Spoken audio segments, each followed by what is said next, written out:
اس سے پہلے لیکچر میں ہم نے تعلیم و معاشرت کا باہمی تعلق پڑھا. اب ہم نے تعلیم کے فوائد دیکھنے ہیں کہ فائدے تعلیم کو ڈسکس کرنا ہے. تعلیم انسان کی پوری شخصیت اور زندگی پر اثر انداز ہوتی ہے، جس سے معاشرہ بھی براہ راست متاثر ہوتا ہے، جس سے معاشرہ فائدہ بھی حاصل کرتا ہے. تعلیم کا دوسرا پہلو حاصل کردہ تعلیم کو عملی زندگی میں استعمال کرنا ہے، جس سے طالب علم کی ذات، خاندان اور ملک کی معاشی خوشحالی اور قومی ترقی میں مدد ملتی ہے. اس لحاظ سے تعلیم کے فوائد کو ہم 2 حصوں میں تقسیم کر سکتے ہیں. یہاں پہ کوشچن سٹارٹ کرتا ہے کہ تعلیم کے کتنے فوائد ہیں.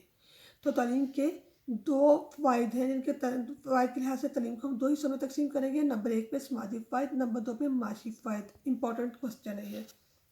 اب ہم نے تعلیم کے سماجی فوائد کو یہاں پہ دیکھنا ہے، ڈسکس کرنا ہے. تعلیم کو معاشی سرمایہ کاری قرار دینے سے عام طور تعلیمی فوائد کا ایک پہلو نظروں سے اوجھل ہو جاتا ہے، اور تعلیم کا سماجی اور تہذیبی پہلو ہوتا ہے. تعلیم کا معاشرے کی نشوونما، صحیح خطوط پر رہنمائی، انسانی شخصیت کی تکمیل میں اہم کردار ہے. تعلیم کے سماجی فوائد درج ذیل ہیں. تعلیم کے سماجی فوائد کے نام لکھیں. ان میں پہلے نمبر پہ علمی فائد آ جائے گا، دوسرے نمبر پہ اخلاقی فائد آ جائے گا، نمبر 3 پہ سیاسی فائد آ جائے گا. اب ان میں سب سے پہلے ہم علمی فائد کو ڈسکس کرتے ہیں.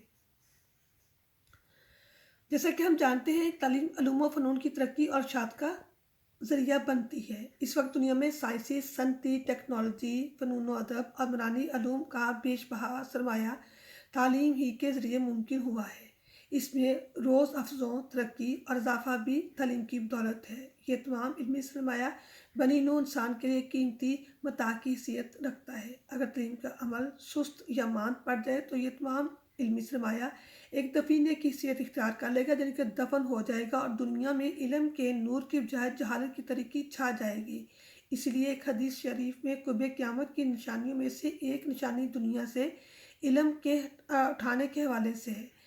ترجمہ: اس طرح دنیا میں جہلا رہ جائیں گے، وہ خود بھی گمراہ ہوں گے، دوسروں کو بھی گمراہ کریں گے.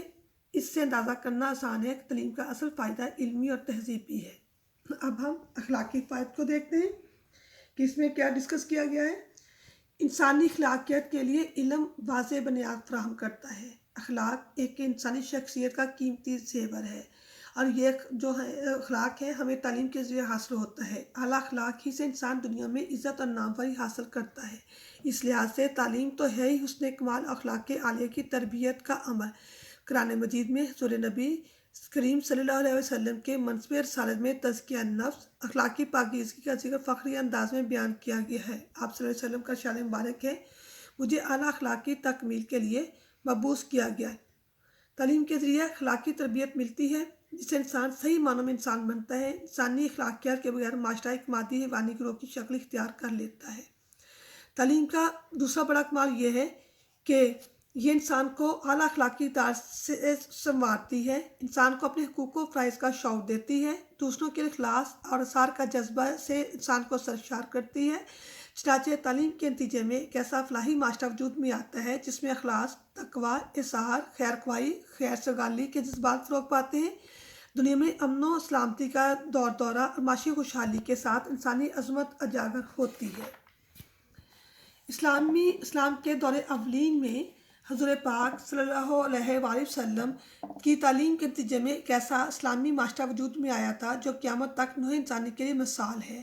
یہ آپ کی تعلیم و تربیت کا نتیجہ تھا جسے دنیا نے اپنی آنکھوں سے دیکھا اور جس کے مظاہر آج بھی اسلامی معاشرے میں نظر آتے ہیں. اب ہم سماجی فوائد کو دیکھتے ہیں کہ یہ کیا ہے. معاشرے کو منظمت کرنے کا عمل سیاست کہلاتا ہے، یعنی کہ معاشرے کو اکٹھا کرنے کا عمل سیاست کہلاتا ہے. افراد کی اخلاقی اصلاح کے ساتھ ساتھ تعلیم معاشرے میں اجتماعی نظم و ضبط پیدا کرتی ہے. تعلیم کے حوالے سے یہ بڑی اہم خدمت ہے. تعلیم سے اجتماعی شعور کی نشاندہی ہوتی ہے یا اجتماعی شعور کی نشوونما ہوتی ہے. افراد میں ملک و ملت کے لیے قربانی کا جذبہ، حب الوطنی، قومی مفادات سے آگاہی، تحفظ کا جذبہ پیدا ہوتا ہے اور بین الاقوامی حالات سے واقفیت حاصل ہوتی ہے. اس طرح تعلیم یافتہ افراد کی شرکت سے سیاسی عمل میں ہمواری پیدا ہوتی ہے. سیاسی ارتقاء کے نتیجے میں مستحکم جمہوری معاشرہ تشکیل پاتا ہے یا عدل و انصاف کی بنیاد پر حقوق و فرائض کی ادائیگی کا اہتمام ہوتا ہے. تعلیم سے احترام آدمیت کے جذبے کو فروغ ملتا ہے، حقوق کا تحفظ اور حصول آسان ہوتا ہے. گویا تعلیم سے ایک صحت مند سیاسی نظام کا قیام عمل میں آتا ہے جو بالآخر ملک کی مجموعی ترقی اور معاشی خوشحالی کا باعث بنتا ہے۔ اب ہم تعلیم کے معاشی فوائد دیکھتے ہیں۔ تعلیم کے نتیجے میں معاش اور رزق کے وسائل دریافت ہوتے ہیں، انسانوں کے لیے بہتر سہولیات اور آسائش کا سامان مہیا ہوتا ہے۔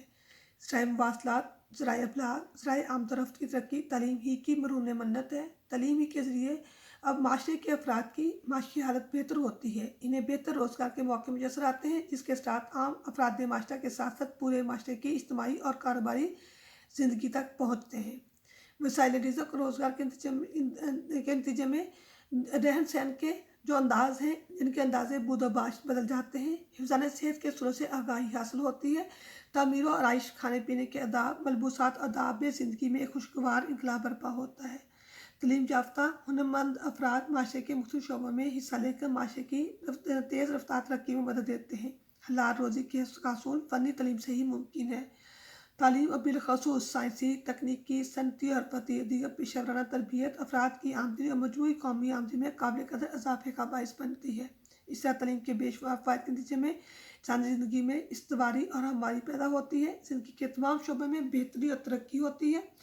یہ ترقی مادی لحاظ سے بھی ہوتی ہے، تہذیبی اور اخلاقی لحاظ سے بھی ہوتی ہے، جسے خوشحال، پرامن، بااخلاق اور ترقی یافتہ عالمی معاشرے کے قیام میں مدد ملتی ہے۔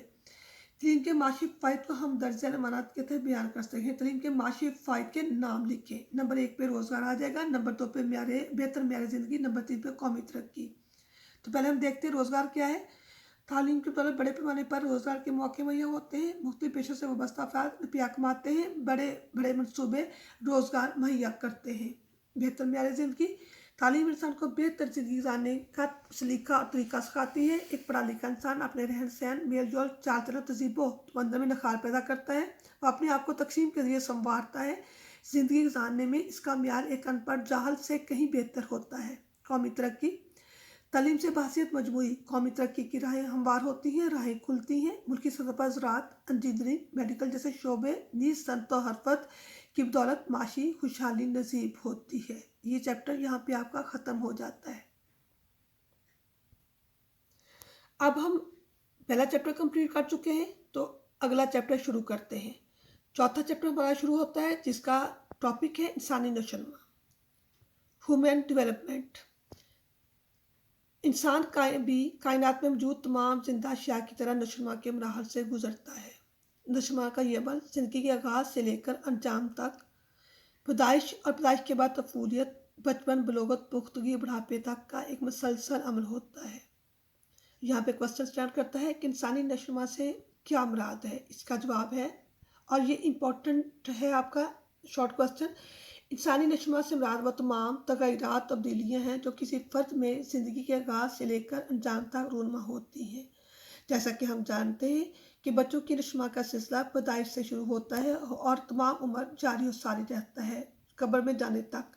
نشوونما کا مطلب وہ تمام تبدیلیاں ہیں جو کسی فرد میں اس عرصے کے دوران رونما ہوتی ہیں، یعنی نشوونما ان تمام جسمانی، ذہنی، معاشرتی، جذباتی تبدیلیوں کا باضابطہ مطالعہ ہے جو افراد میں تجربوں، حادثوں، تعلیم و تربیت وغیرہ کے نتیجے میں رونما ہوتی رہتی ہیں۔ بچوں کا تخیل، کردار اور شخصیت ان تبدیلیوں سے مختلف انداز سے متاثر ہوتا ہے۔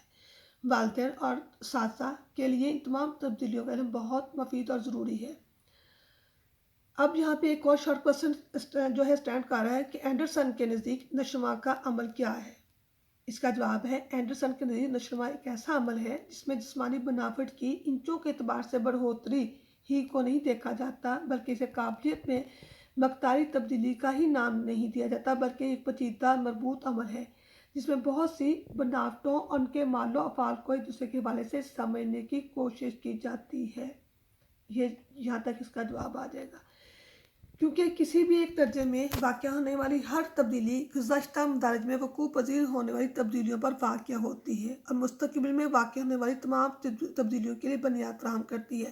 جیسے کہ بچہ پہلے لیٹتا ہے، اس کے بعد بچہ بیٹھتا ہے، بیٹھنے کے بعد بچہ یعنی کہ مستقبل میں وہ چلتا ہے، یعنی کہ پہلی تبدیلی جو ہے اس کے نتیجے میں اگلی تبدیلی رونما ہوئی ہے، یعنی کہ پہلی تبدیلی اس کا کیا تھا؟ بیٹھنا، بیٹھنے سے اگلی تبدیلی جو ہے وہ چلنا، چلنے سے اگلی تبدیلی جو ہے وہ بھاگنا ہوگی۔